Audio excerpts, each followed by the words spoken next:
Hi everybody, welcome to our video for our Native American art project using Photoshop. So to begin, what I'd like everybody to do is go into Google Classroom. You should already be in Google Classroom by now, and you're going to download your picture. So for me, since I don't have them all uploaded yet, I'm going to click on the one that I put up already. And in order to download these, when you click on them, normally people will go to right click and save image as, but if you want the full version of the file, we move our mouse to the upper right corner here and click on these three dots. And then we're going to open it in a new window. Okay, the three dots, open a new window. New window is going to pop open. We're going to see this, and now we have our download button. I click that, it'll download, and if you're on Chrome, you'll see it in the bottom corner right here. But we need to open it up in Photoshop. So we're going to click Start Menu. We're going to go to All Programs, like this. And then what you're looking for is the one that says Adobe Design and Web Premium. Okay, Adobe Design and Web Premium. Adobe is the name of the company, and Photoshop is the name of the program. So once you find Photoshop, you're going to see one says 64 and one says nothing. So we're going to click on the 64, but either one of them work. So we're going to wait for that to open. That will open and initialize. And once it's open, we need to get our picture in there. That's something I've done from before, so X out of that. So you'll open and your screen will be blank. I know mine opened with the cloud because I've been using it previously.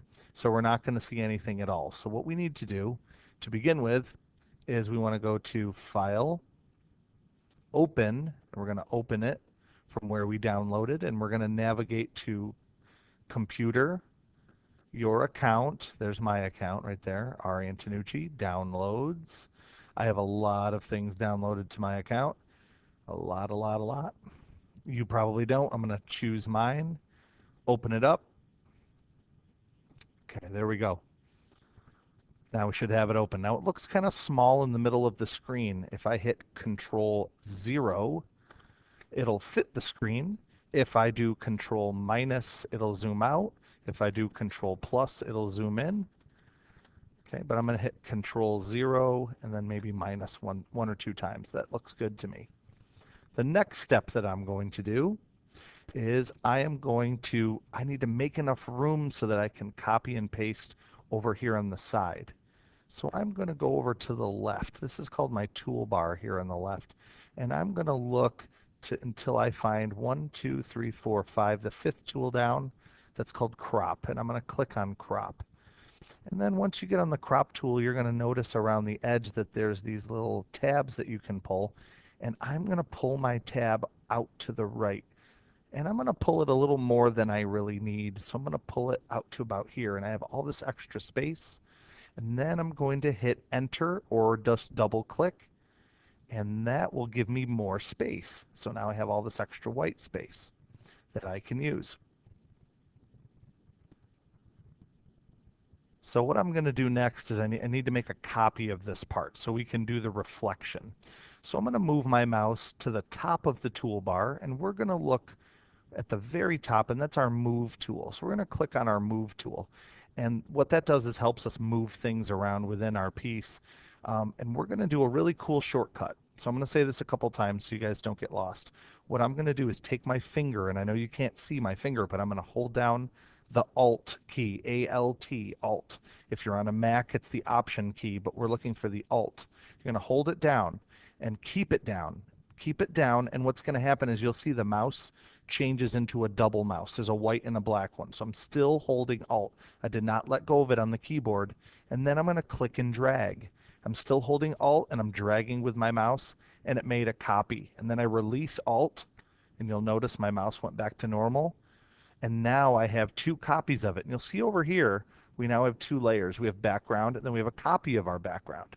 So what we need to do is flip this one. We need to flip it. So in order to flip it, we're going to go up to the image menu. Actually, no, the edit menu. Go up top to edit, transform, pull down to transform, edit, transform. Then you're going to move your mouse over right along that blue line and down until you get to flip horizontal. That's side to side. Flip horizontal. I'll click that. Okay, at any point, there, I'll just move it to the right here. If at any point you guys get confused and you need to go back, feel free to pause the video and go back. Okay? So we have our background, we have our copy, but I don't see it. That's because we have to take our move tool and click and drag and pull it. There, I pulled it over, and now you can see it's covering over part of our image, and that's okay. I'm going to show you how we're going to fix that. It's covering part of our image. So we are going to look over here. See, we have background, background copy. I'm going to change normal to multiply. Okay, I'm going to do that again. I did that really quick. I'm going to show it to you again. We're going to take our background layer and move our mouse up until we see the word normal, and we're going to change normal to multiply. Okay, there's all these different options. We want multiply. And now what happens is anything that's white is starting to become transparent. So we're going to make sure you're still on the move tool, and we're going to move it in until it lines up perfectly right there. That looks good. Perfect. And now we have multiply. We have our two layers, and now we have to flatten it to 1. Flatten it down to 1. So here's how we do that. We go up to the layer menu, click, pull down until you see the word flatten. Flatten image way at the very bottom, layer, flatten image, click it. And now it smushed it all into one layer in the background. And now it's going to be easier for us to color. So go back to our crop tool. 1, 2, 3, 4, 5, crop tool. Click, move the mouse over, and we're going to take this little tab on the right. I guess you could really use any of them, but we like the one right here in the middle. See where my mouse is? And pull it in until it gets right to that edge, and then double click in the middle, or you can hit enter on the keyboard, and there we go. Now we're ready to start doing our coloring. Okay, that part is complete. On our toolbar, if we move our mouse down, we should still be on the crop tool, but if we look down, we don't see the paint bucket, and that's really what we're looking for here is our paint bucket. We don't see it, and that's because certain tools in Photoshop are stacked on top of one another. So this little arrow in the bottom corner means there's more than one tool underneath. So if I click and hold on my gradient tool, you'll see a new box pops up, and I can do paint bucket. It's underneath. So what you need to do again, I'll repeat, you click hold, and then you click and hold and move the mouse down to paint bucket. And now I have that option. And if we look, you'll see that I have white selected as my color. So I go to fill in, it's just going to fill in with white. And it's already white, so we want different colors. So I'll show you how to bring the colors up. If I go to window, what I want to see is make sure my swatches are open. Swatches right here. I like swatches. So here's my swatches. I'm going to click right on the word swatches, and I'm going to move it. I'm going to drag it right over here. You can move any of these around. You can customize them, move them around at any point. So here's our swatches. That's a different option. If we go to window, there's other choices we can do too. Our color is already open. So our color menu is here. If there's a little check, it means it's already open. So swatches, you see there's a check there, means that's already open. So there's other things you can open to get colors as well. So there's a couple different ways that you can do it, but I'm going to stick with my swatches. I really like that a lot. So I'm going to pick a color to begin with, and I'm going to do orange for the beak. So I'm going to move my mouse on top of this orange to select it. You see it changed over here on our color chips. And so now I have orange, and I should be able to click and fill in with orange like this and click into the different spaces. So if I want something else orange, I just take my mouse and I try to drag, or I take my mouse and go in between and click. Let me show you a couple problems that people run into when they're doing this. I just hit Control plus and that zoomed in for me. If you ever want to zoom out, you can just hit Control minus. So if I take my mouse and I accidentally click on the black, so if we look at my mouse, you'll see it's a paint bucket and there's a little arrow in the corner. If that arrow in the corner is on any of the black, it's going to select whatever it's touching. So right now it made the outside of the TP orange. I actually like that and I want to keep that. So I'm going to keep that there, and I'm going to pick another color now. I'm going to pick a brown to fill it in with, and now I'm going to move my mouse inside, and then I can click that part and make that part of it brown. Maybe the inside of the tent too. Maybe move up a little bit. There we go. And then move my mouse. If I accidentally click the orange, it all turns brown. So I go to Edit, Undo. Okay, if you make a mistake at any point, you go to Edit, Undo. If you make a lot of mistakes and you've goofed up and you've clicked this and you don't want any of this, you made a lot of goofs. Oh no, I messed up. Okay, you go to Window. This is how to fix your mistakes. You go to History. Okay, so here's our history menu. Let me pull it out here so you can see. I'm going to pull this down, and what this is going to do is show you all the different steps that I've done. So if I click backwards, you'll see that it's going back in time and going back to what I wanted originally. I want to keep it right about there, and I'm going to start there. I'm going to take my history, move it back over. These are all customizable. You can move them all around to wherever you want, however you want to do it. Pick another color, pick a blue, like that. Now you might run into a problem. I'm going to set up a little bit of a mistake for you guys. So you may run into a problem at some point. Okay, and I erased a little bit of this. You'll see why. You might run into an issue where you have a hole. And I'll show you what a hole is. I'm going to go back to my paint bucket. And if I want to click in here, and it accidentally filled in everything because I have a hole here. So I'm going to do Edit, Undo, and you'll notice now we have a hole, and if I go to fill this in, it's going to connect everything together. So I want to fill in that hole. So I'm going to go to my paintbrush. My paintbrush is way too big, so I'm going to change it. I'm going to make it a little smaller, maybe a 4. Yeah, that looks good. 4 was definitely the choice that I needed there. And I'm going to switch from blue to black. I'm going to pick black, and I'm going to slowly draw that line across and fill in that hole. I'm going to go back to my paint bucket and pick a different color here, pick a different blue, and fill. See, now it works. As long as you use the paintbrush and fill in those little holes, you're going to be okay. Sometimes people pick the wrong paintbrush. Sometimes they pick this one or they pick this one. The right paintbrush to use is the one right under the Band-Aid. That's the one that we like to use for ours.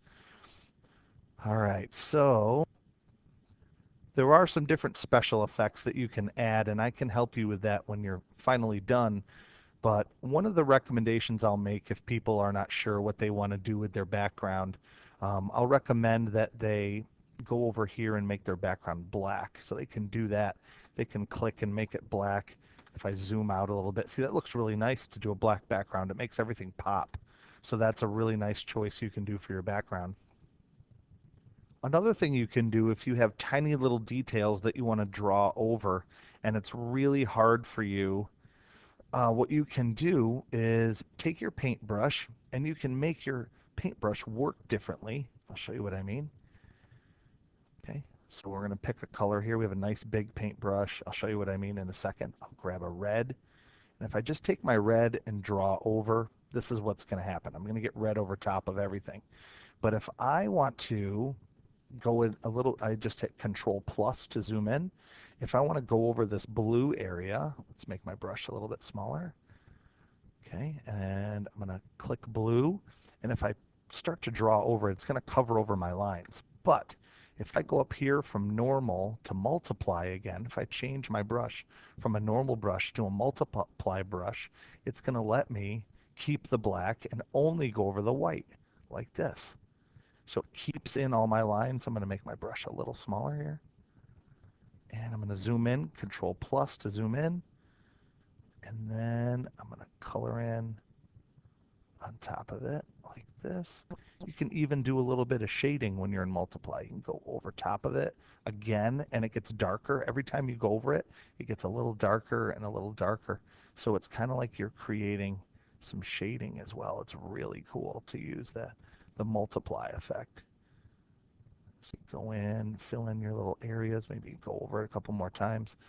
Command 0 or Control 0 to zoom out. That looks really nice now. So that's another different special effect that you can do in Photoshop. The last thing I'm going to show you is the gradient tool. And if you have your paint bucket selected, and you click and hold on your paint bucket, you can pick gradient. What a gradient is it's a color fade. And if you look up here right now, the color fade is the two colors I have selected, blue to white. But if I click on this little arrow right here, I can click, I'll just use a rainbow for example's sake. So now I have my rainbow selected. But if I click and drag with the mouse, it's going to cover my whole thing with a rainbow. I don't want that. So edit, undo. What you can do though is you can select where you want that to go. So if I click right here, one, two, three, four tools down on quick select, what I can do, change my brush size, is I can start to select inside of different places, like inside the snake. And just by clicking, what's starting to happen is I'm selecting just the snake only. So now you can see I have my snake selected here, and I'm going to put a rainbow over top of the snake. So then I go back to my gradient tool, and I'm going to click from the start of the snake to the end of the snake, and see now that gradient fills in only entirely in the snake. Now if I want to go back to my pen and start drawing, or go to I go to my paint bucket, and you'll notice nothing is working. Nothing's working, and the reason is because this area is still selected. I can click in here and do something because this is the selected area, but if you want to go somewhere else, you have to deselect. So you need to go up to the select menu and deselect it. Now it's not selected anymore. So now I can go in and start to colorize other areas, but you have to do that first. At the end of the period, when you're done and the bell's about to ring, you're going to need to save. That's going to be really important at the end of the period. So you go up to File, pull down to Save, and that will save your JPEG image for you. You have to remember to save every day. Make sure that that save function is on. Okay, if you have any questions, you can ask me in the classroom. That's it for now. Hope you enjoy.